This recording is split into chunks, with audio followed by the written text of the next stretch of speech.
Despite their divinity, the Greek gods mimicked human nature, and they would often be led astray by their own emotions. They were capable of feeling love, anger, jealousy, even hatred, and these emotions would often incite some of the greatest rivalries within the Greek pantheon.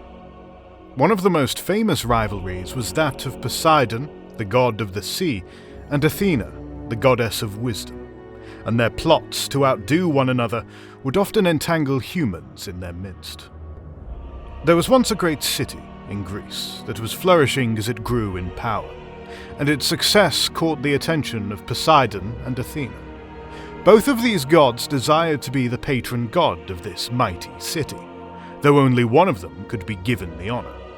And since neither of them was willing to relent, a fight broke out between them.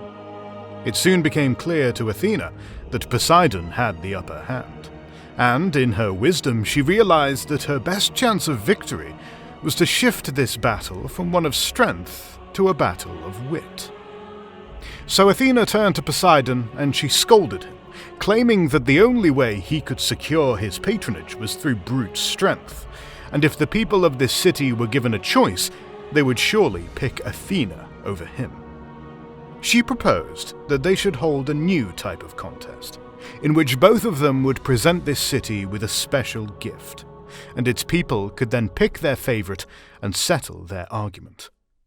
Poseidon paused at this notion, for his pride was at stake.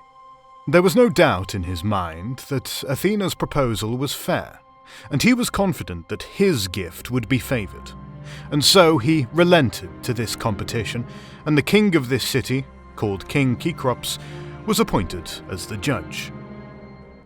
Now the gods decided that they would present their gifts upon the great hill of this city, called the Acropolis, and that Poseidon would go first. Using his trident, Poseidon struck the ground, and a spring of water gushed out of the hole.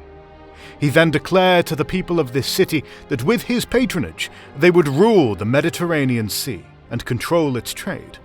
And this was a very compelling argument, for the city depended heavily on the sea for their naval strength, their economy, and as a food source. Poseidon's speech and gift left the people in awe, and they gathered around this spring to marvel at it, though their awe would quickly turn to disgust the moment they tasted its waters. For rather than fresh water, this spring came directly from the sea, and its salt water wasn't fit for human consumption. On this bitter note, the people turned to Athena, and she declared that her gift to this city was a plant that could not only survive in their climate, but which would excel and thrive in it, and it would provide them with many useful things. She then touched the ground with the point of her spear, and an olive tree sprouted near its tip, the first domesticated olive tree. And these trees would provide this city with food, oil, and wood. There was no doubt among the people of this city that Athena's gift was superior, for they were impressed by its practicality and benefits. And so Athena was chosen as the winner, and the city was named in her honor, and it became known as the City of Athens. It's worth mentioning that in some of these legends, it is said that the mark Poseidon left on the ground could still be seen from the Parthenon, next to the olive tree of Athena. And there are some variations which claim that Poseidon's gift was actually the first horse, rather than a saltwater spring.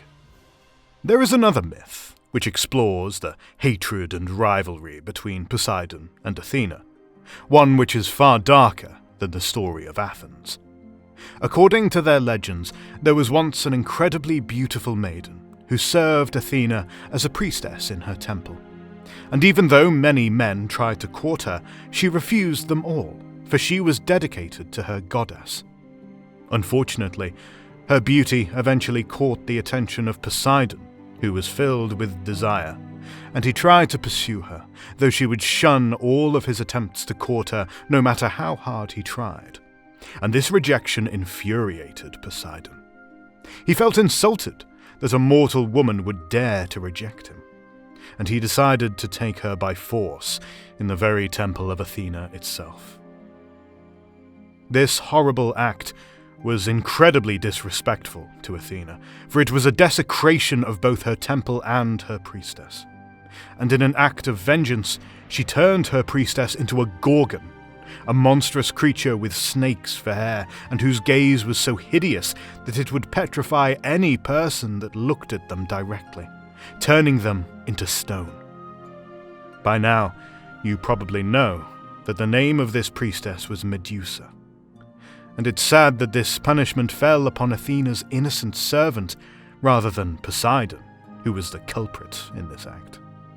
It seems quite odd how Athena, who was the goddess of wisdom, chose to punish her innocent priestess, though perhaps it was a way for the Greeks to reflect on how the gods viewed humans. That our lives were their amusements, their fleeting interests an afterthought, and in the grand scheme of things all that mattered were the relationships between the gods themselves. And so, perhaps when Athena transformed her priestess, she wasn't trying to punish her servant, but she was simply trying to get back at Poseidon, by turning someone that he desired greatly into a horrible monstrosity. And the terrible fate that befell this priestess was simply an unfortunate casualty that was insignificant in the lives of the gods. It's a pity that many depictions of Medusa overlook her origin story, and she is often seen as some twisted monstrosity, rather than a tragic character that deserves some sympathy. Of course, this is our interpretation of this story, and we'd love to hear your thoughts on it in the comments below. Do you think that Athena's actions were justified? And do you prefer Poseidon or Athena?